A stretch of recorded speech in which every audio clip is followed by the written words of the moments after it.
Hello food lovers, welcome back to Rani's cooking style. ఈరోజు recipe వచ్చేసి బ్రెడ్తో చేయబోతున్నానండి. Bread and ఒక egg ఉంటే చాలు, కమ్మగా ఇలా స్నాక్స్ చేసుకుని తినేయచ్చండి. అలాగే బ్రేక్ఫాస్ట్లో కూడా దీనిని తినొచ్చు. దాని ప్రాసెస్ చూడండి. కళాయి పెట్టుకుని స్టవ్ వెలిగించుకుని ఒక గరిటె ఆయిల్ వేసుకోండి. ఆయిల్ కాగిన తర్వాత సన్నగా కట్ చేసి పెట్టుకున్న ఆనియన్స్, అలాగే సన్నగా కట్ చేసిన పచ్చిమిర్చి కూడా అలా వేసుకుని కొంచెం దోరగా ఫ్రై చేసుకోండి. ఫ్రెండ్స్, నా వీడియోని కనుక ఫస్ట్ టైం చూస్తున్నట్లయితే ఖచ్చితంగా సబ్స్క్రైబ్ చేసుకోవాలి. అలాగే మీ సపోర్ట్ నాకు ఇస్తారని ఆశిస్తున్నాను. ఆనియన్స్ కొంచెం ఫ్రై అయిన తర్వాత క్యారెట్ తురుము, ఒక టమాటా సన్నగా కట్ చేసుకున్న ముక్కలు, అలాగే కొన్ని కొత్తిమీర కాడలు, అలాగే ఒక టీ స్పూన్ అల్లం వెల్లుల్లి పేస్ట్ కూడా వేసుకుని అవి కూడా ఆనియన్స్లో చక్కగా ఫ్రై చేసుకోవాలి. కర్రీకి లాగా ఎక్కువసేపు ఫ్రై అవ్వక్కర్లేదండి, కొంచెం మగ్గితే సరిపోతుంది. అలా అయిన తర్వాత స్టవ్ ఆఫ్ చేసేసుకోండి, పక్కన పెట్టుకోండి. ఇప్పుడు ఒక మిక్సింగ్ బౌల్ తీసుకొని ఒక ఎగ్ని అలా బీట్ చేసుకోండి. నేను 3 బ్రెడ్స్తో చేసి చూపించబోతున్నానండి. మీకు ఎన్ని తినాలనుకుంటే అన్ని బ్రెడ్స్ యూజ్ చేసుకోండి. దానిని బట్టి ఎగ్స్ కానీ ఉప్పు కారాలు కానీ క్వాంటిటీస్ చూసుకోండి.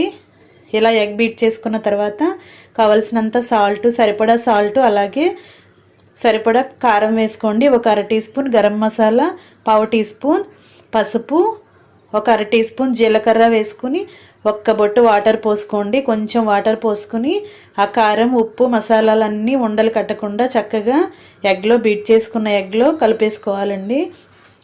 మొత్తం ఇలా కలిసిపోయింది కదా. ఇప్పుడు ఆనియన్స్ ఫ్రై చేసుకున్న ఆనియన్స్ ఉన్నాయి కదా, ఆయిల్లో ఫ్రై చేసుకున్నవి అవి తెచ్చుకుని ఇలా ఎగ్ బీట్ చేసిన దానిలో వేసేసుకోవాలండి. ఇవి మొత్తం కూడా బాగా కలిసే వరకు కలుపుకోవాలి. ఫ్రెండ్స్, నా వీడియో కనుక మీకు నచ్చినట్లయితే చివరిలో లైక్ చేసి షేర్ చేసి మీ ఫ్రెండ్స్కి, ఫ్యామిలీ మెంబర్స్కి షేర్ చేయటం మాత్రం మర్చిపోకండి.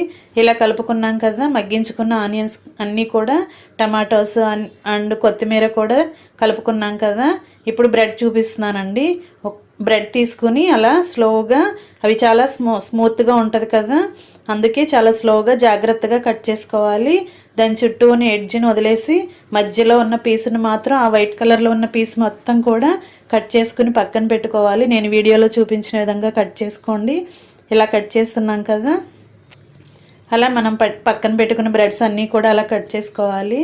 ఫ్రెండ్స్, ఇంకా కుకింగ్ స్టార్ట్ చేద్దాం. స్టవ్ దగ్గరికి వెళ్దాం రండి.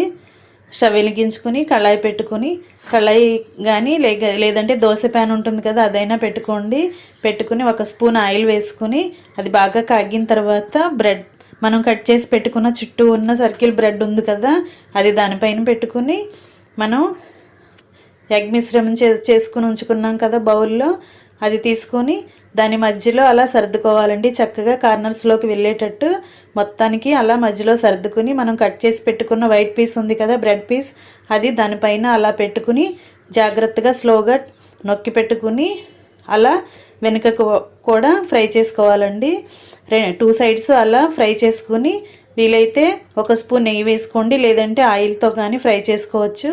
ఫ్రెండ్స్, ఇంకా రెడీ అయిపోయిందండి స్నాక్స్ అండి. ఇవి ఈవినింగ్ టైంలో తినొచ్చు, లేదంటే మార్నింగ్ బ్రేక్ఫాస్ట్ టైంలో కూడా సింపుల్గా అలా చేసుకుని తినేయచ్చండి. ఫ్రెండ్స్, నా వీడియో కనుక మీకు నచ్చినట్లయితే లైక్ చేయటం మర్చిపోకండి, అలాగే సబ్స్క్రైబ్ కూడా చేసుకోండి. ఫ్రెండ్స్, ఇంకా రెడీ అయిపోయింది. ఇంకా సాస్తో తినొచ్చు, లేదంటే డైరెక్ట్గా అలా తినేయచ్చు. మీకు నచ్చిందని అనుకుంటున్నాను. అయితే వెంటనే ట్రై చేసి ఎలా ఉందో, మీకు ఎలా వచ్చిందో చేసి టేస్ట్ చూసి నాకు కామెంట్ చేయండి. Thanks for watching. నేను మీ రాణి ఎర్రంశెట్టి.